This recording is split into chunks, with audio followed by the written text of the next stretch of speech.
आइए मित्रों, फिर से मैं आपका स्वागत करता हूँ मेरे साथ मेरे YouTube चैनल पर। मैं थोड़ी देर के लिए मैं आपको भागलपुर ले चलता हूँ। मालदा रेलवे स्टेशन में उतरा था गुवाहाटी से चलने के बाद। वहाँ से गाड़ी पकड़ी मैं अपने होम टाउन जमालपुर जाने के लिए। भागलपुर में गाड़ी रुकी। मेरे दो बच्चे छोटे छोटे थे, अभी तो बड़े बड़े हो गए, जवान हो गए। एक बच्चे की माँ है और एक अभी ऐसे ही लाइन में लगा हुआ है। उस समय छोटे थे, वो बेचारा खिड़की के पास बैठा था। तो एक आदमी बोलता है हटो। Then I had to tell you, gentlemen, do you think it about that? Like they are traveling without ticket. What for you are just talking like this? मुझे थे वो आदमी मुझे देखने के बाद फिर वो अपनी जगह पे चला जाता है।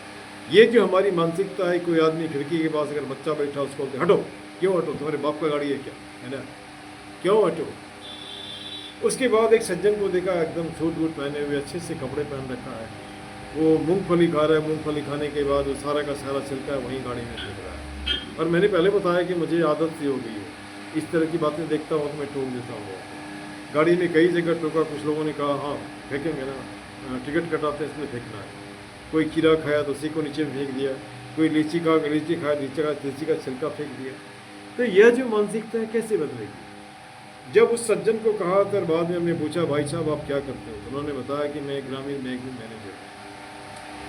फिर वो रिएक्टेड भी हो गए और बोले कि आपने मुझे क्यों कहा और लोगों को तो नहीं कहा।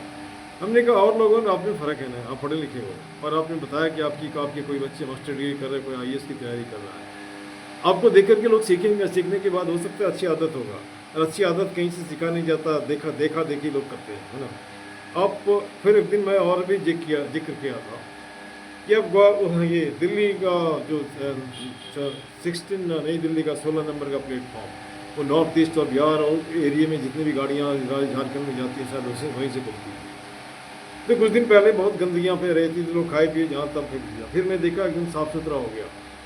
तो फिर लोगों से हमने पूछा तो लोगों ने बताया कि जब से डंडा लगना शुरू हुआ है तब लोग खाना खाने के बाद डस्टबिन में फेंक देते हैं। तो यह क्रम भी तो किया जा सकता है, क्या फ़र्क पड़ता है? उसके लिए हमारे पास तो सफिशिएंट ह्यूमन रिसोर्सेज हैं, पुलिस पर्सनल्स हैं, वो तो कर ही सकते हैं। अगर नहीं कर सकते बीच बीच में फाइन ठोकने से भी ऐसा होगा।